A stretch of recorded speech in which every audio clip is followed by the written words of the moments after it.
Hello everyone, আশা করি সবাই খুব ভালো আছো। তো ইতিমধ্যেই আমি তোমাদের সাথে উদয়পুরের ভিডিওটা শেয়ার করেছি। তো তারপর আমরা কিন্তু চলে গেছিলাম এমন একটা সুন্দর জায়গাতে, যেটা আমরা অন্যবারে যাইনি, এবারেই ফার্স্ট গেছিলাম। তো সেটার নাম হচ্ছে মোহনা। ওখান থেকে আসতে একদমই ইচ্ছা করেনি। তো সেই জায়গাটাই তোমাদের সাথে শেয়ার করব। আর জায়গাটাও সত্যি এত সুন্দর, এত দারুণ পরিবেশ। আর সেরকম কিন্তু শুধু একটাই ওখানের মানে সবথেকে আমার যেটা মানে খারাপ লেগেছে, খারাপ নয় মানে ওটা ওখানের ন্যাচারাল জিনিস, যেটা হচ্ছে ওই শুটকি মাছের গন্ধটা আর কি। মানে প্রচণ্ড গন্ধ, নালে সেই মাছের বাজারটা পেরিয়ে গিয়ে যে দৃশ্যটা, সমুদ্রের ছোট্ট একটা অংশ, আর সেই মোহনাতে মানে এত সুন্দর লাগছিল, অপূর্ব দৃশ্য। তো সেটাই তোমাদের সাথে আজকে শেয়ার করবো এই ভিডিওটায়। তো চলো সাথে থাকো, দেখতে থাকো ভিডিওটা।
তো আমরা কিন্তু পৌঁছে গেছি মোহনাতে। আর জাস্ট ঢুকেই শুটকি মাছের বাজার, আর বড় একদম মাছের বাজার। ওখানে হরেক রকমের মাছ আছে, যেগুলো যত সামুদ্রিক মাছ আছে। এই দেখো শুটকি মাছগুলো তোমরা দেখতে পাচ্ছ, আর কি বিভৎস গন্ধ, কি বলবো। আর অনেক ছিল তাজা চিংড়ি মাছ, তার সাথে কাঁকড়া ছিল, ইলিশ মাছ ছিল, তারা মাছ ছিল, আর বিভিন্ন ধরনের অনেক মাছ ছিল, যেগুলোর নাম আমি জানি না। তো দেখতে কিন্তু হেভি লাগছিল। আর চিংড়ি মাছ খেতে আমার তো ভীষণই ভালো লাগে। দামও ছিল কিন্তু মারাত্মক মারাত্মক। যাই হোক, তারা মাছ ওই যে দূরে দেখা যাচ্ছে।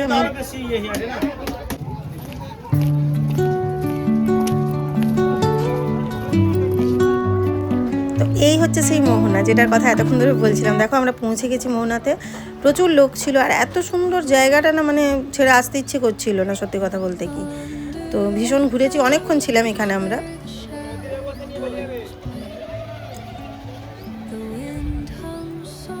তারপর ঘুরতে ঘুরতে দেখতে দেখতে কয়েকটা আমরা ফটোও তুলেছি।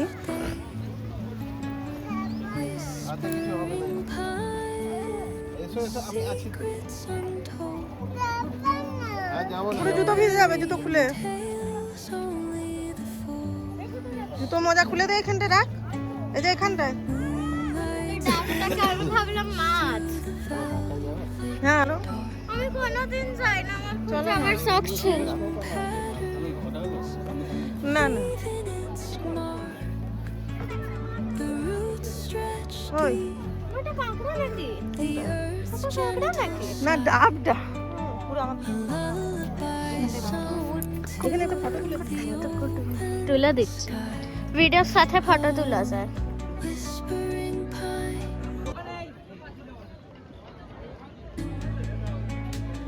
দাঁড়া,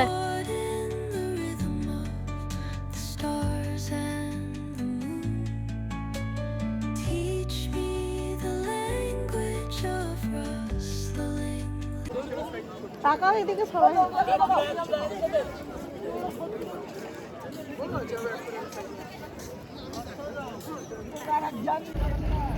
এই ট্রলারটা যাচ্ছে মাছ আনতে।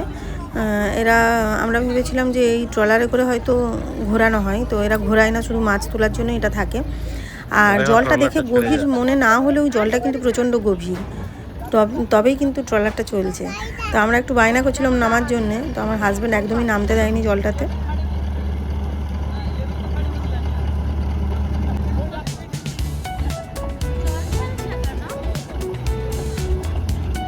জলটা ভিতরে জমা হয়ে যায়।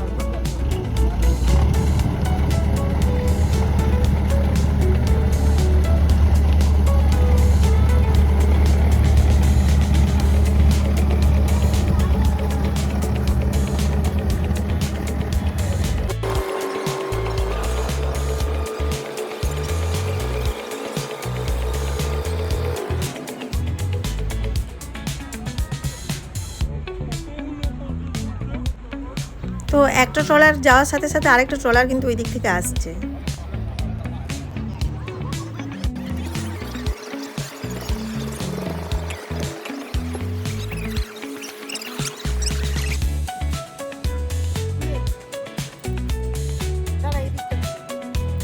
গাইস এখন মা ফটো তুলছে। এই মোহনা জায়গাটা আমাদের কিন্তু দারুণ লেগেছে। সত্যি কথা বলতে কি, এখানে গিয়ে আমরা অনেকটা সময় কাটিয়েছিলাম। আমার একদমই আসতে ইচ্ছে করছিল না, কিন্তু ফিরতে তো হতোই। তো আবার যাব নেক্সট টাইম যখন যাব দীঘা, তো এখানে কিন্তু একটা দিন এখানেরই প্ল্যান রাখবো, অনেকক্ষণ থাকবো এখানে। এই জায়গাটা থেকে সত্যিই ছেড়ে আসতে ইচ্ছে করছিল না।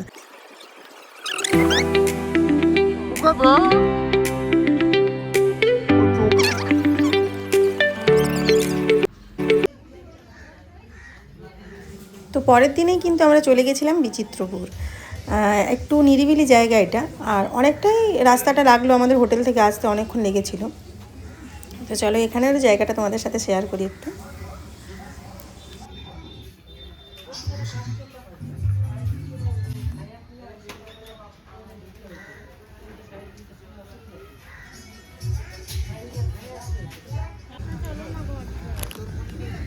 কেন?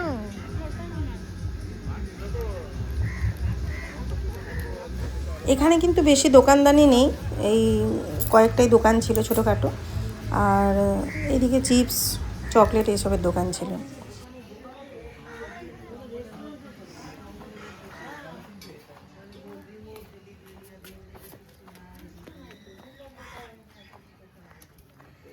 কি হলো, কোথায় এসছো? বিচিত্রপুর। হ্যালো বন্ধুরা, তো দেখো আমরা বিচিত্রপুর বলে একটা জায়গাতে এসেছিলাম দীঘার থেকে। মোটামুটি 1 ঘন্টা লাগলো আসতে, বোটিং করব বলে। ওটা দেখা, ওখানে হচ্ছে যে সেতুর মতো করা আছে, পুরো ওখানেই হয় বোটিংটা অ্যাকচুয়ালি। কিন্তু সেটা হচ্ছে বিকেল দিকে হবে, 4টের সময়। জোয়ার এলে তবেই হবে বোটিং। আর আমাদের পুরো দিনটাই আজকে মাটি হয়ে গেল, এখন প্রায় 12টা 10-15 হচ্ছে। আমরা ভেবেছিলাম বোটিং করব, এখানেই থাকবো সারাদিনটা, কিন্তু আর কি জন্য থাকবো শুধু শুধু। ওখানটা তো অনেক ভিড় আছে, আর যেতে ইচ্ছে করছে না, হেঁটে হেঁটেই তো যেতে হবে এই বালির উপর দিয়ে। মানে যদি বোটিং করতাম তাহলে এনার্জি থাকতো, ইচ্ছা হতো। এরপর যেহেতু আর বোটিং হবে না, সেই জন্য আর এনার্জিও নেই। তো এটার নাম হচ্ছে বিচিত্রপুর। কেউ যদি আসো দীঘা অবশ্যই আসবে, একবার ঘুরে যেও। জায়গাটা এমনি তো দেখতে ভালোই, শান্ত পরিবেশ। আর একটা দেখো পরিত্যক্ত বোট পড়ে আছে, দেখাও।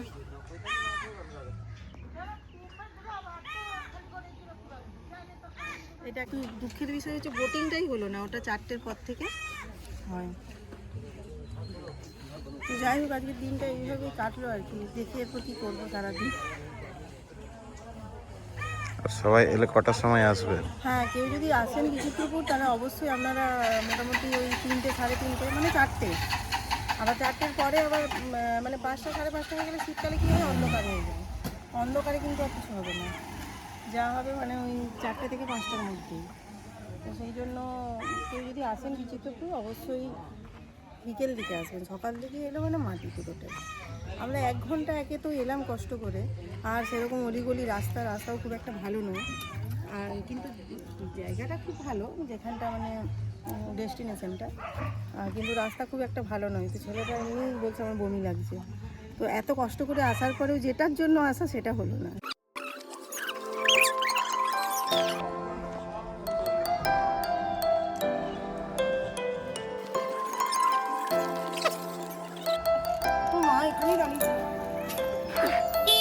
ভয়ও পাই না।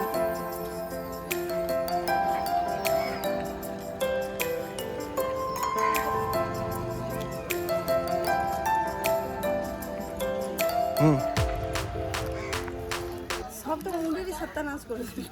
মানে একটা আইল্যান্ড একটা আছে, সেটাতে নিয়ে যায়। আর ওই আইল্যান্ডটা দেখার জন্যই সবাই কিন্তু এখানে বোটিং করতে আসে, বোটে করে ওই আইল্যান্ডটা নিয়ে যাওয়া হয়। তো এটাই হচ্ছে বিচিত্রপুর। আর ভিডিওটা তোমাদের কেমন লাগলো অবশ্যই জানিও। টাটা, আবার নেক্সট কোনো ভিডিওতে দেখা হবে।